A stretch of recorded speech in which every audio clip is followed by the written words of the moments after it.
How's your puppy? Adorable. See, introduce my little puppy to everybody. She's my new little puppy. Oof. She is too small. She's adorable. Her name is Misha. Misha. Because I don't know why.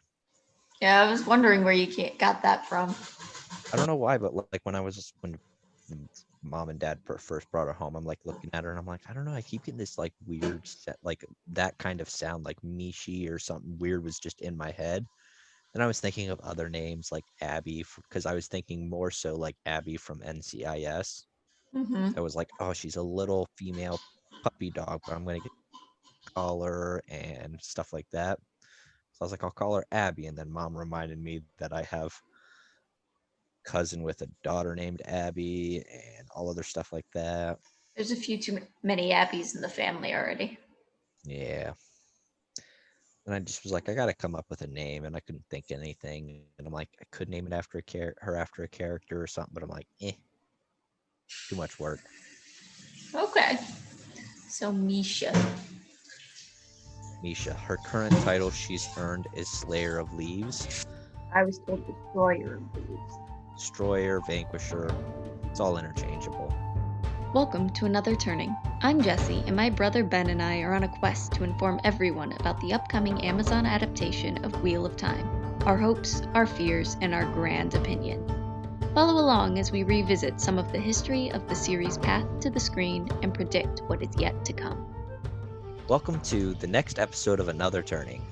Today we're going to do another tag video. We were asked by the Badger Reborn to do the way back Wheel of Time book tag, which was made by Lesbian Nerdy. Okay, so what is this? So These this tag is things are weird to me. I don't follow. It's just a bunch of questions. This one's very Wheel of Time specific, and it's full spoilers. So here's your spoiler warning that we may talk about anything throughout the series. And they're just question and answer videos. And so this one, Lesbian Nerdy made one. She's a great content creator. If you haven't watched her stuff, I don't know what you're doing. And then Badger Reborn asked us to do it, which is kind of the point of tags. You ask other people to do them. I know. I'm just kidding about that part. So it's a full Wheel of Time, so full spoilers from New Spring through Memory of Light. Yep.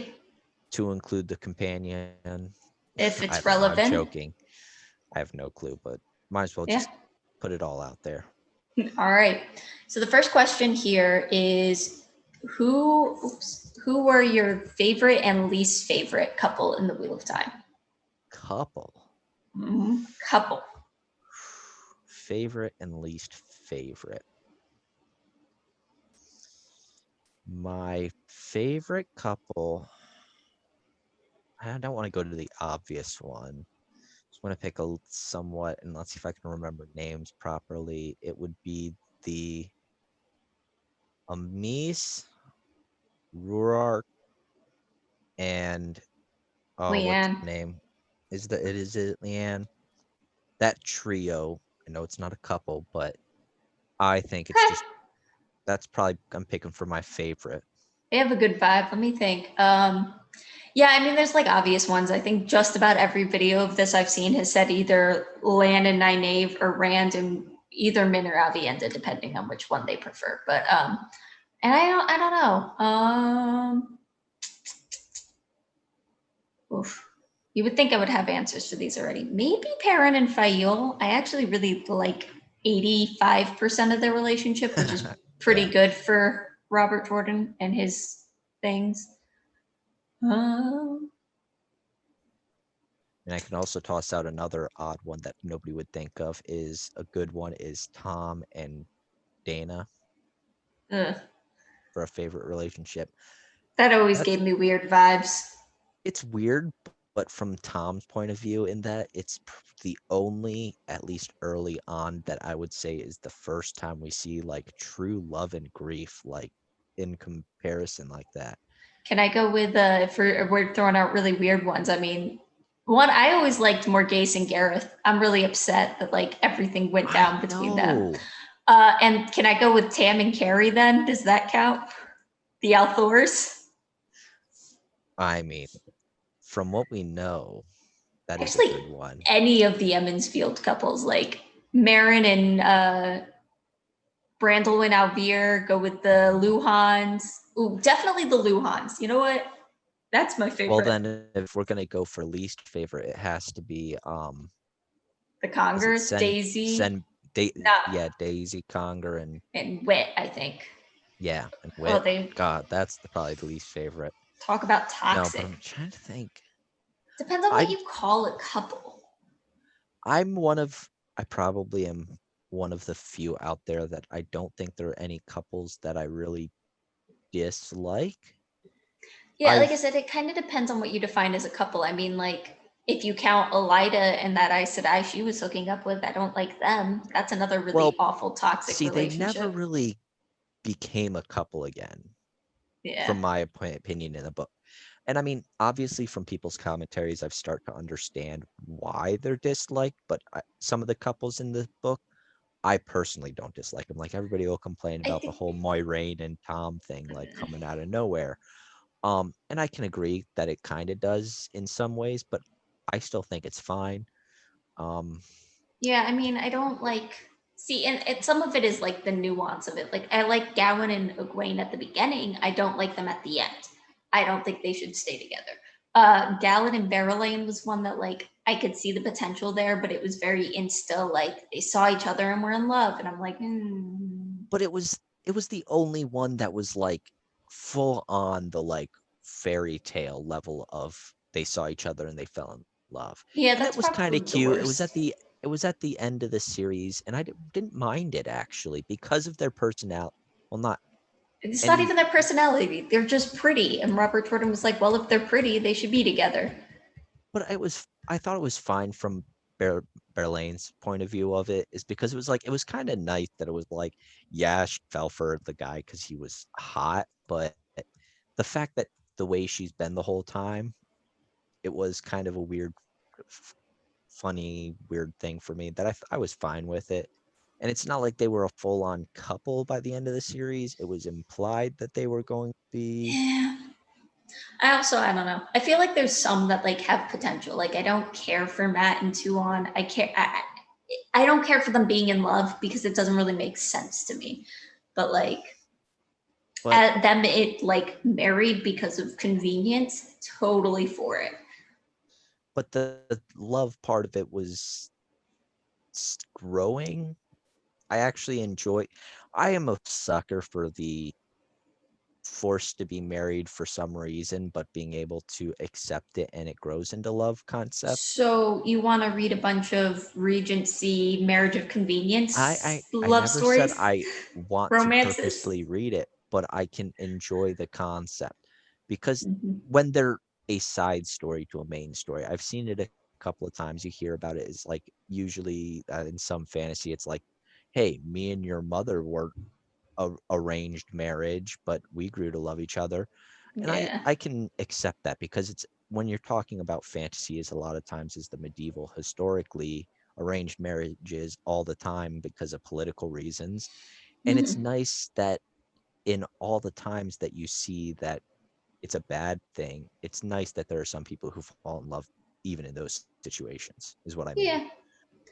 All right, But let's go to the least favorite, I think I am going to go for the Congers there. Wit and Daisy Conger. It's my least favorite couple. Fair enough. All right. What is an unimportant or small moment that you hope they keep for the show? All of them. Um, let's see. If we're gonna focus on this first season, is there something particular that I'm worried will probably get left out? Huh. Do you have one? Because I'm trying to think. If we want to go really, really small, like absolutely minuscule, the way Egwene and when Egwene and Loyal meet, and there's like a lot of stuff going on in that scene, but there's a moment where Loyal's talking about something, and this is because I've relatively recently read this. Loyal's talking about something, and Egwene asks a question and then like stops herself, and she's like, "I'm sorry, that was a dumb question," or something along that. Uh, and Loyal is just immediately like, "No, ask all the questions," and it's just like Yeah. such a tiny character moment for both of them, and I love it. Yeah, it made me think of one small thing is the story about Matt, when he was a kid, about the one girl who was just playing and he thought was drowning and saved her, and he got made fun of for it or whatever. And he's like, I'm never gonna save anybody again. But when somebody actually fell in for real, he jumped in and saved them. Mhm. That was a cute story, and it would be nice for him to keep that in. Yeah, I mean, there's lots of them. I mean, the book is made up of them. Like Robert Jordan, if you're not aware, was a very verbose author, and just included a lot of really small stuff. I don't know. One that I think is a very unpopular opinion of mine, Egwene, Elaine's, and Min's meeting. I want that not to go exactly how it was, but the way they just like ask each other to be friends, I want that to stay that way. It is, yeah, it does kind of give you the warm fuzzy sort of thing. It's in rereads, and I know it's so like semi cliche, but the like giggling girls that are instantly friends is it's kind of warm and nice. But Well, and the thing is, like, everybody is like, it's super cringy. These are like 18-year-old girls. They're not, you know, preteens at a sleepover. And I get that. And like, I do think the giggling over boys thing was a little overdone, but the do you want to be friends thing, like, I'm 25 years old and I've had that conversation. You know, like, sometimes that's how you make friends, even as an adult, at I least think in my it's experience. I think it should be how it always works because it's so It's easier. confusing. How do you know? How do you know if you're friends with somebody? Right. And so like there are one of my closest friends, but even like one of my slightly less close but longer term friends, both of us, it was this a very similar like, hey, we're thrown in this situation together. A situation in a place we're unfamiliar with, a little bit out of our element, a little uncomfortable. Let's be friends. And I kind of like it. I mean, I think a lot of it, I think part of what happens is the tone of it doesn't get conveyed properly in the text that I think in the Yeah, show could be really good.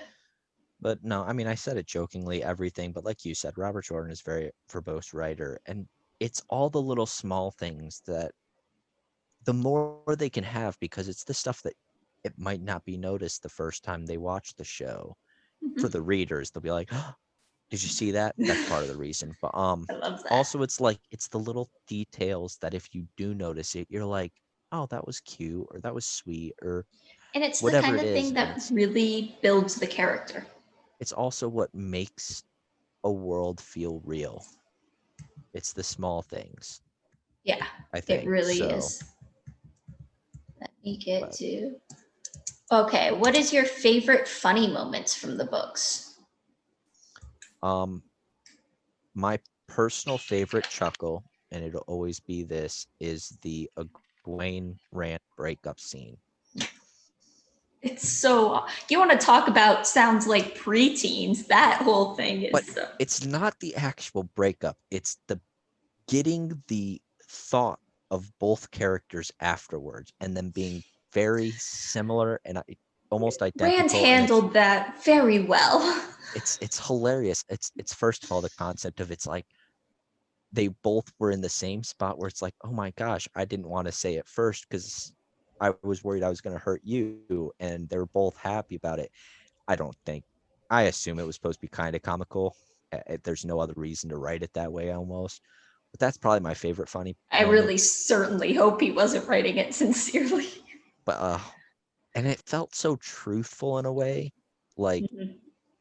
so I mean, it's the commentary on women versus men because it's, It's that whole, I they're not so different after all, kind of. but also the fact of like how she just assumes he was putting on a brave face for it, and it feels like it's a very female thing to think that way, but then again, it's just who's on the receiving end of stuff. But no, it's probably my favorite funny scene in all of the books.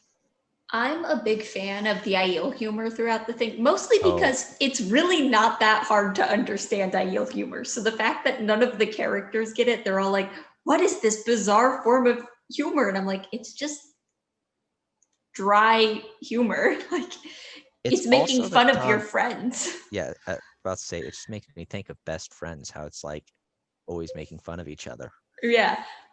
So I think one of my favorite things, I think it's when Gaul and some of the maidens, and it might even be Bane and Shiad, like very early when we meet Gaul, not when we meet him, but like later in after the stone or in the stone. And they are just like having this like back and forth like diss thing going on where like one of them is like, oh, stone Gaul, stone dogs are so yada yada. And he's like, why the line specifically, why maidens have hand talk, because even when they're not talking, they can't stop talking. And then when they're like going back and forth, and then Gaul jumps in the air and does like a weird leap in Oh, the air to just like show off. It's so good to me. I forgot about that. I was about to say the other good one is it's towards the later end, and I forget who they are. It's because it's the uh two people who are guarding Rand obviously have a thing for each other. The Mhm. one made into the spear and the other thing, and there's like it's almost like a rap battle level of like they're throwing insults, and then the crowd of Aiel around are like, "Oh, yep, you won." Shield and spear against each other and applause. It's like the hilarious concept that the audience judges who came up with the better insult. Okay, well, here's one, and I'll try to find the other one. What is a missed opportunity with the one power? That's such a loaded slash hard question. I mean, because within the story is so in a self-contained story like this, we're talking about the third age where one power is so limited. So it's like, how can you say there are technically missed opportunities? Like, because we learn that in the Age of Legends, they did things like when he does the whole scene where he's like, oh, you want to see how they used to shower or whatever in the Memory of Light when he does that with Oh, yeah. Avienda. It's like, once that scene was put in, it made me think, are there any missed opportunities with the one power? We might not see it, but I don't Hmm. know. I mean, I Yeah. forgot. I'm trying to think because I think there's stuff like us from a modern perspective. It's very easy. Like, why don't they have this thing? But like, that's stuff that we have that technology helps us do. But there was a Terang Real that was a Kindle. Right. But is that the one power or is it? It's a Terang Real. It's the one power. So I mean, like but then again, also because I was going to say the Age of Legends probably did almost anything. Yet using the portals as a scouting method was a new concept they came up with in the Third Age. Mhm. I think one thing that Um, probably is said a lot, I've watched a couple of these and I feel like I might be repeating someone. Uh, Communication, like well, not what's interesting? necessarily traveling to go back and forth, but like the idea of there's got to be some way of you can open a small gateway and have FaceTime. Like, Well, first of all, we have the communication cube that is given to the Shido. So we have a cell phone. was that actually a communication cube thing? I think that was more of like a beacon because didn't it only work oh He no, was that was able to the, he was able to talk to her before he yeah. teleported in. Then also when he's having the battle where they keep creating new worlds between the Dark One and Rand, they have in the one he creates, they have almost what look like permanent portals to different areas that are television screens that I'm assume created with the one power because there's no electricity. I mean, I'm obviously adding a bunch of stuff that isn't directly in the story, but it's like we don't know. I guess my thing is okay, just what we're doing now with the one power as we know it as a Terra Angrial, I think it's possible. Um, but Well, that's what I'm just me, saying. I'm just saying like the use of a gateway to like open a small gateway so you can talk to someone. they do that. Do they? The meeting between Egwene as Amerlin with Tuon. Was that through that? I don't Yeah, it remember was that. through a portal because they couldn't be in the same room.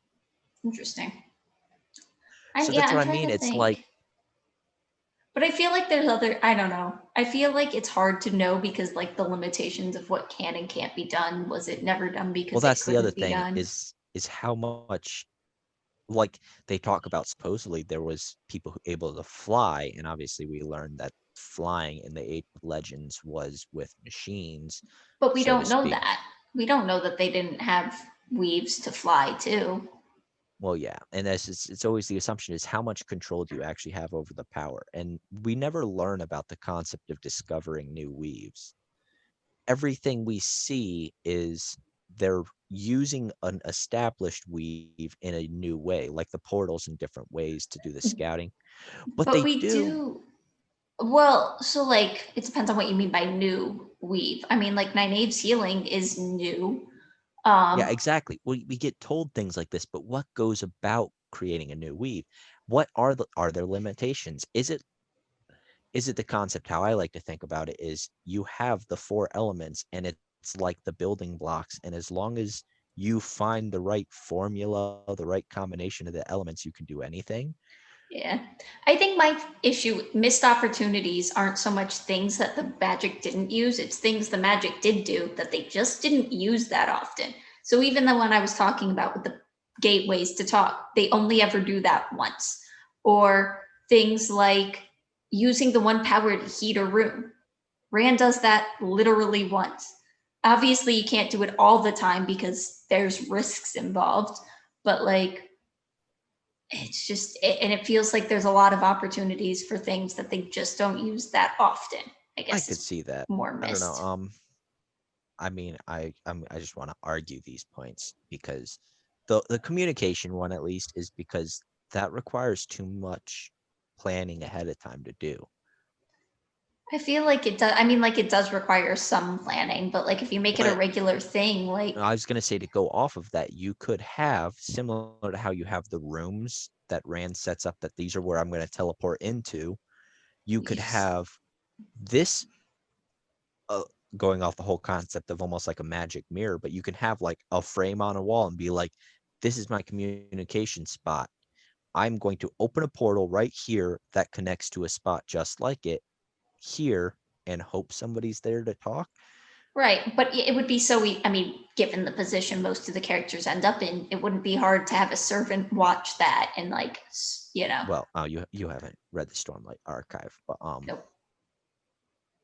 yeah, that's kind of they have a communication method where somebody's job is to just like watch to see if anybody starts communicating, and then you run to go get a person. And it's true. I agree. It's just it would require a lot of planning, like any kind of form of infrastructure, so to speak, and it could be Yeah. done. I just Um, feel, and I feel like, I mean, there's all sorts of stuff like the Aes Sedai not having like hospitals set up with the Eloadra to help take that's more what care I of would go people. for is the how isolated the Aes Sedai have made themselves Mm-hmm. All is right. my biggest Yeah. missed Yeah, that's a big opportunity. problem. Okay, so the one I missed before is what is a moment from the Wheel of Time that makes you cry?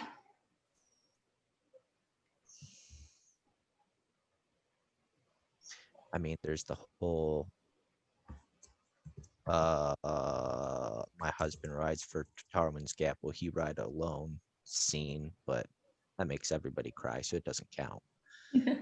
Uh, So the one that made me cry, the only scene that made me cry, I don't cry at books that often. I'll get a little teary eyed, but I don't it's cry. the audiobooks that get me to cry. Right. So the only scene my first time I read that I actually cried at was Egwene's death, which is like that one got me. Um, I don't know if it but did. and then on audiobook, the one that got to me when I was rereading an audiobook was Land's last stand at Tower's Gap, not his last one, but that one where he gives like a whole Oh, speech about like if we're gonna die, we're gonna die fighting kind of thing. Like I don't know. that one choked me up in a way I was not expecting because like it didn't the first time, but with the audiobook, I like was Oh, I know the losing it. audiobooks really make it so much more emotional. That one's good. I mean, just the fact of I mean, I get a catch my throat where his super final battle where he's like, I didn't come here to beat you. I came. Oh wait, no, I I didn't didn't come come here here to to win. defeat. Win. Yeah, Wait, that's right. Yeah, I didn't come here to win. I win. came here to kill you. Yeah. That's what it is. That chokes me up a second. Like, Land should have stayed dead. Anyway, eh, I didn't like that. I didn't like the whole bringing him back. And I get it. People are like, people deserve happy endings, but I didn't buy it. I didn't like it. Know how he died again? What killed him? Demandred. But what did he do to kill him? I don't remember. But then Rand did his whole "we're still fighting" thing and resurrected Lan. But see, It's acceptable ambiguous. To be fair, it's ambiguous. Lan might not have been dead. And like that's the way I read it the first time, was that he wasn't actually ever dead, and it was just it was pushing things a little bit. It was like, hey, damn it, he stabbed them, and we all see thinking he got stabbed in the heart, but there was a slight touch that pushed it just out of the way, sort of concept is how I always looked at it. But no, beyond that, there's just anything emotionally driving. It's not sad stuff. Sad stuff is probably the one thing that I normally don't get all it's the cry hopeful about. stuff. The hope. Anything that's that's why that's that scene with Lan. It's not because it's sad, it's because it's like it's moving. That's why it's the whole, when Nynaeve's like, yeah, my husband rides for Tarwin's Gap, will he ride alone? That whole scene gets me in the audiobooks. When I physically read, I very rarely get choked up at anything. Yeah, that one gets to me just because it is so emotionally empowering. Trying to think if there's anything else that really jumps out that I can think of that gets me all teary-eyed. I mean, the Rand Tam interactions towards the end of the book of, hey, my father still loves me kind of concept. Yeah, that's good. The whole, I mean, Rand attacking Tam was a moment. I don't know if that, I mean, none of those made me cry. That got me emotional, though. Was there a resolve to that afterwards? What do you mean? That I liked or not? Like afterwards, when Rand has his epiphany and comes back and stuff, do they? Well, that's because, yeah. So like, it's before Rand has that moment, he like attacks Tam, and the Tam goes and berates Cadswain, and it was like, "What the heck did you do to my son?" Oh yeah. And then afterwards, Tam comes back and helps Rand with the sword. That's after that. That's right. That's the scene, and that one kind of gets me. Is the whole when they duel, when they train together, or spar. There's the I wanted. That's a good one. I don't know. I've always, that's the other thing, is father-son moments are something that always get to me. No. It's the proud father concept. It's the concept of pride will get me choked up, or like the whole hopeful type stuff gets me choked up. Sad stuff, people dying doesn't make me cry. What is your favorite quote in the Wheel of Time? There's the Matt talking about Boots one I like a lot, comparing why he does talk about why he doesn't like nobility. I mean, going back to my favorite funny scene, that whole thing. But I'm trying to think of a quote without it being super crazy amounts of longness. I think probably one of my favorites is one of them that is definitely a favorite is Lan at one point to Rand says, and this is like a weird one that I don't know if I really lived my life this way, although I kind of wish I did, was you can never know everything, and part of what you know will always be wrong, maybe even the most important part. Part of wisdom lies in knowing that, and part of courage lies in going on anyways. It's just a really good one. Yeah. Anything Lenny says.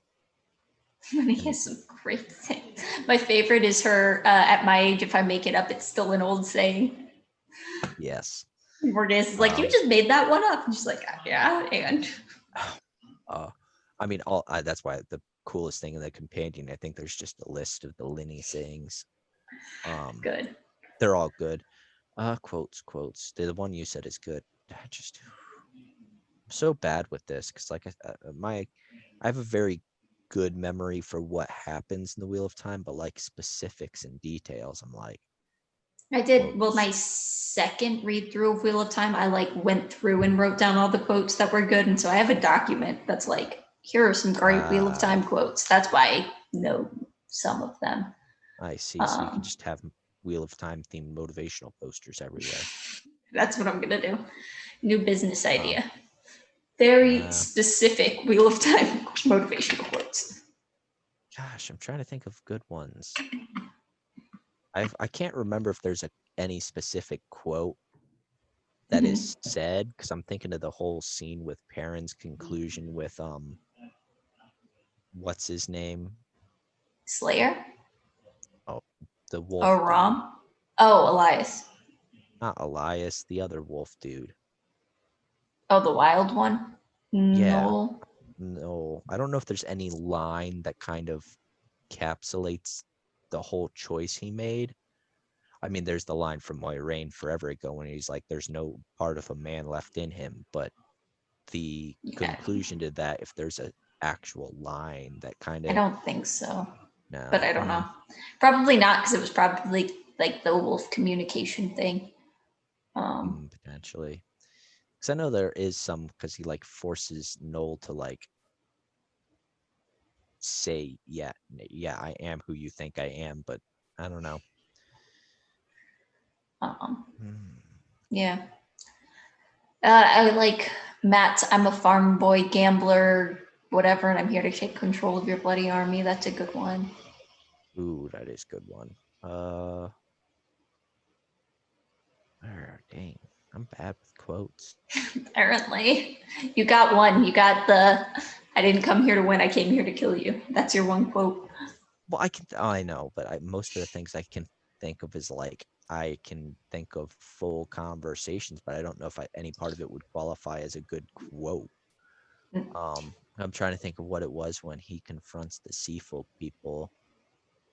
There's some fun stuff in there. Probably.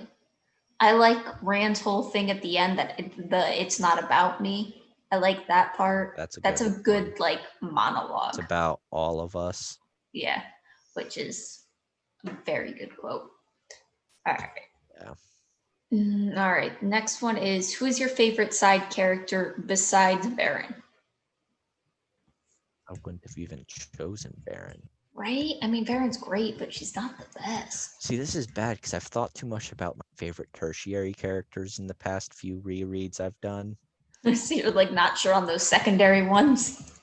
Oh, because it was my last re-listen because I was thinking of stuff like Rena Harford and like those kind of characters that are so like beautiful characters that are but side characters.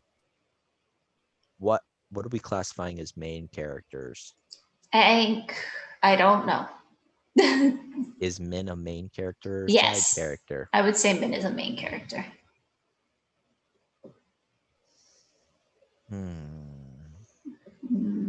Side characters, there's so many. I like, and this is gonna be bad because I don't even know her name.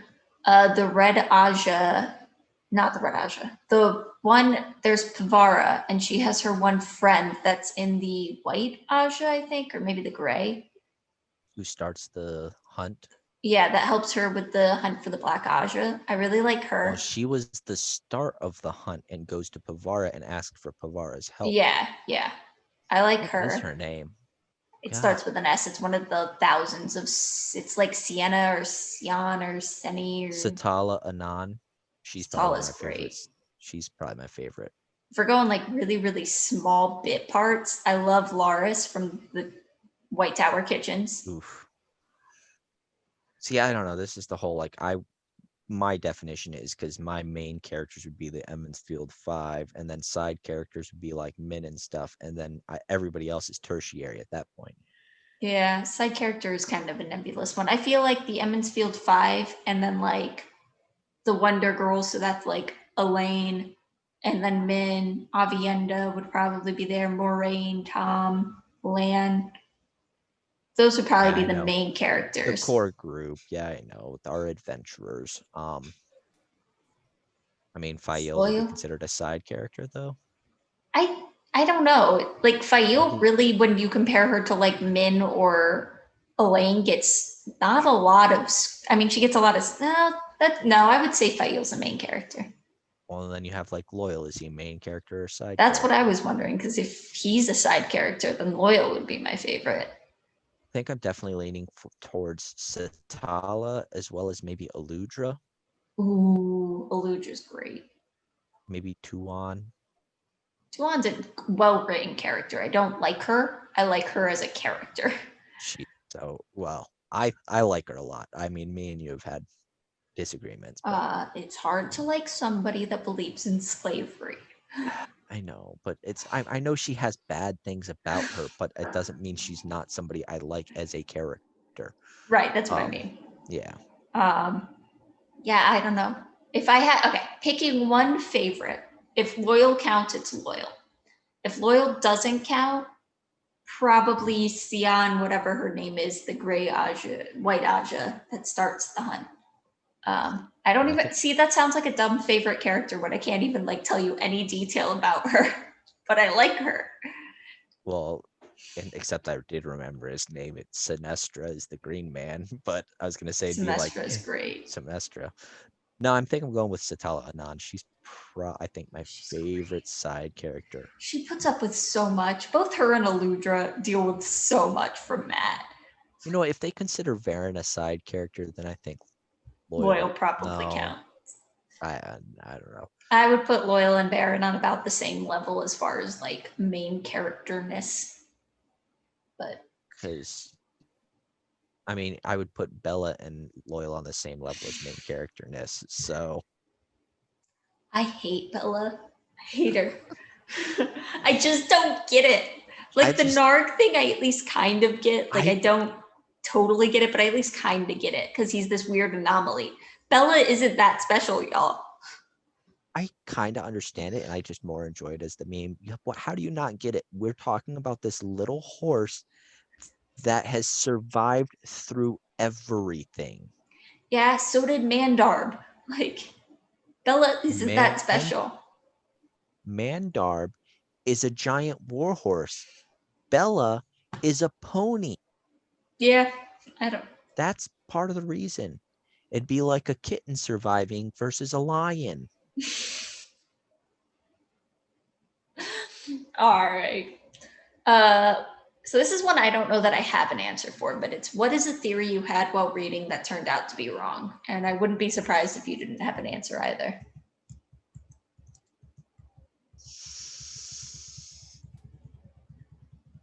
I don't know. I can't, I don't theorize too much while reading. And it's so much of like, it's a back of my mind thing, and I get the answer too quickly for it to actually develop into full theories anyways. So yeah, that's what I'm like. I don't really have any solid theories because like, I don't theorize while I'm reading. I have all sorts of theories now that like aren't obviously wrong because there's no way to prove them right or wrong. yeah, the biggest chance of me to have come up with theories would have been while waiting for the last few books to come out. I'm trying to think if I had any theories about like the end of it at all, and I really didn't because I don't theorize about ends of books very often because you're too likely to be led to disappoint. Like how I think the battle's going to go down. Gosh, no. Yeah, see, that's it. I don't have any. Like I've thought about this, and I'm like, I didn't really make theories while I was reading, so we're just gonna go with our non-answer on that one. Yeah, sorry, guys. What is your favorite Wheel of Time culture and why? I mean, the Aiel, obviously, but I can't just say the Aiel. You can. I don't want to be. I mean, I've got to be more interesting than that. I got to try to be more interesting than that. How many cultures are there? A lot. Like 7? There's aspects like 7. From there's so many more than 7. Depends on what you're considering a full culture. There's aspects from a lot of different ones that I really, really like. But probably, and I don't want to say this because I'm like flipping through Leslie's video right now, and that's the answer she gives, but probably the sea folk for me. I think they probably have such these.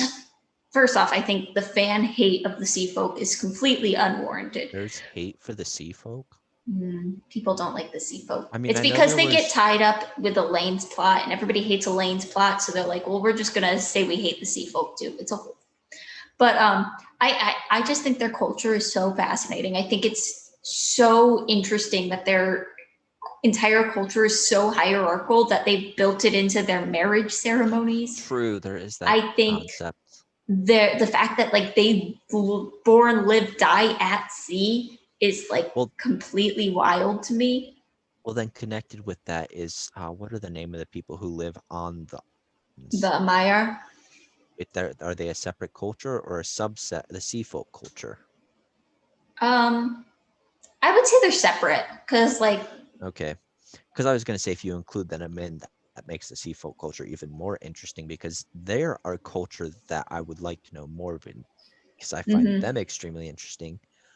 The Shan super interest me as a whole, but more of like similar to like studying Nazi Germany is an interesting historical study. but I wouldn't want to live there. Debatably, I would. Uh-oh. If you are and this is what's so fascinating about it. You're kind of What's freezing. fascinating about it? Yeah, I know it froze for a second there. Am I good now? Yeah, you're back. Okay. But what's so fascinating, and this is in a lot of large empire-like cultures like this, for an average person, it's amazing. Right. It's the whole there's this phrase and I can't think of what it is, but like they kept the trains running on time, right? Which is this concept that like absolutely terrible people that do absolutely terrible things, but they have an efficient government, so they're good.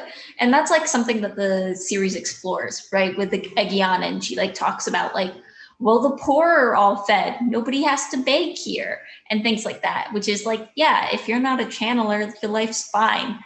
But if I you mean, are, it's the and classic. It's the classic utopia dystopia concept also a little bit with their empire. Is it seems utopian it? What the heck? I don't even know if there is a Utopiotic. making up words. Utopian. I think that's the But adjective. utopian doesn't seem right. Anyway, but yeah, it's perfect until it affects you. Yeah. Yeah, No, there's some Shar is fascinating to me too, which we don't know don't get a that well. lot. Well, I'm basing it off of the big white book, The World of Robert Jordan's Wheel of Time, and Yes, what but all we know about the channeling side of that culture. that's true. We don't know what life is like for the average person there. Yeah. I don't know. So I that's think why culture is just something Robert Jordan does so well that like I don't know. I'm sure that I like Ebu Dar. Freaking love Ebu Dari culture from like the like Domani. yeah, I so love the cool. Domani so much. I mean, obviously there's the over sexualization bit, But it's intentional. That's just it. It's not like yeah, they're sexual because oh they're deviants. Like it's very intentionally because they're merchants and they're like we're gonna use this. I know, and it's so fascinating. But no, Yeah, I think I'm gonna stick with the Aiel as my favorite. I know it's probably one of the ones people choose a lot, but they're they're great. just So that great. all right, who is another character? A character from another book that you think would make a good Amerlin seat? Ooh, specifically Amerlin Seat. I, So I think I was talking about somebody who would make a good warder before, and that one that was. was the last one we did. Oh, that's Was right. Yeah, okay. Was that us? yeah. But good Amerlin Seat. Michelle Obama. Ooh, you're right. But not from a different book, so I don't know I if she can't. counts. There's women in other books. The issue is like all of the female characters that I love are super unstable. Yeah, Like that's why you I mean, haven't like, read fifth season, but like the main character from that Esun, wonderful. She makes ooh, okay, I'm actually gonna circle back, but I absolutely love her, would not want her in charge. But there is a character and I can't remember their name. And I don't want to talk too much about it because she's from the second book. But there's a character that Esun meets in the second. Is it in the second book? Maybe it's in the first book. yeah. That's like a leader of this like underground group of people, cast of people. Ooh, She would okay. make a good Amerlin seat. But I don't want to get into that because you haven't read it, and I don't know if Yeah, people I know. listening, That's why I'm like was thinking about Stormlight Archive stuff. If there was any people specific. that you would think, yeah. There are a couple of characters, and I mean, this isn't really just for names. And what's her name? Navani she was a queen, and then the mother of the Yeah, I was gonna actually say from Farseer, Ketrican. The queen, Ketrican. Oh yes, Ketrican would make such a good Amerlin seat. Well, that's just that her culture she comes from is such an amazing one to be introduced into a classic European fantasy medieval Well, culture. that's just it. Like this, she has such act. So in some ways, she would make a good Amerlin seat. In other ways, she would be not the best. But like, I feel like she would help people, which is like her whole thing. The things we complained about, how you said, why aren't there hospitals? And I just said that isolationism and how the White Tower doesn't do anything. She would be the perfect person to implement stuff like that. Right. The issue would be she'd also be the Amerlin seat that would rule for like 2 years before she dies. She wouldn't be a good wartime Amerlin seat. That's true. But in peace, she would be great. If we're talking about people who led a rebellion, then we're going to have to go with Candace Flynn from the dimension where she leads a rebellion. You know what? Sure. I'll put Candace Flynn as the Amerlin seat. And Vanessa can be her warder. No, there's not enough fantasy, because a lot of older fantasy. I haven't read a lot of good things with strong female characters. Right. Until recently, and I don't want to spoil anything that's come out recently, sort of concept.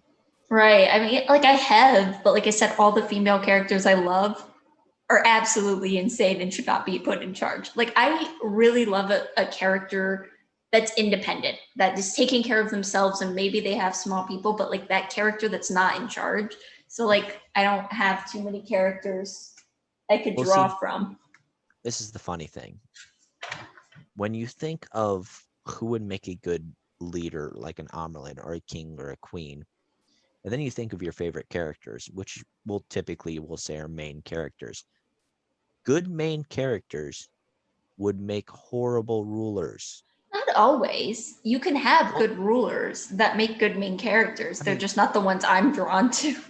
Well, I was just going to say, because unless you have a specific way you're writing things, but usually your good main characters have tragic flaws, things that make them interesting.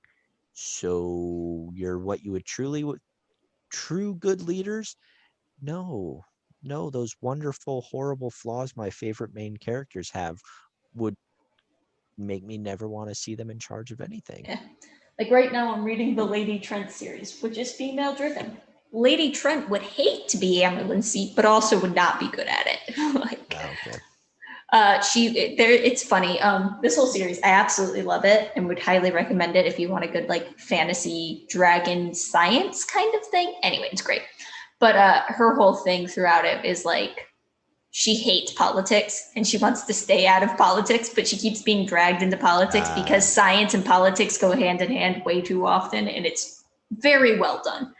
I mean, for instance, my whole thing of great characters is hot take here. I think it was a good thing Egwene died, because I don't think in a time of peace after the last battle she would be a good Amerlin. No, yeah, you might be right there actually. In some ways, but I also think she learns and adapts, and she would have learned and grown. Well, I know, but it potentially. But I get where you're coming from there. Ruling in peace is ruling during a war, ruling after a war, and ruling during peace are 3 very different things. Also, I don't think with a new age, I don't think she would be able to handle any way of establishing true peace with Shan Chan. Oh no, she wouldn't. But I also don't think Cadsuane is the right choice for that either. Yeah, I mean, that was a horrible choice. I could see Cadsuane so quickly overturning everything Egwene did. She's too... But anyway. But anyway, so like that's it. And then we're supposed to tag people. But I think at this point, everyone's been tagged. Yeah. Probably. We're a little late to this one. And plus anybody I would have thought of that have read in the whole series are definitely have done this probably already. Yeah. Yep. So that's it for us. I don't know if you have anything you want to add, Benjamin.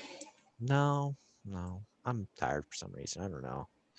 Isn't this like when you'd be going into work? I just I got a puppy that's not letting me sleep right. Oh, okay. I don't know. Yesterday I slept like 3 hours, so Oof. today I slept longer. Mom said the puppy likes sleeping during the day. Really?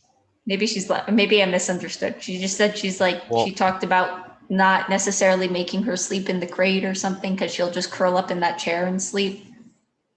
yeah, I guess supposedly, but the problem is this thing is if I don't see her and she's not locked up, there's a problem because you know what our house is like. This little puppy She'll get here. lost. Exactly. I have to. It's like having a child. It's horrible. I plus there's too many things for her to chew on that That's true. are it's.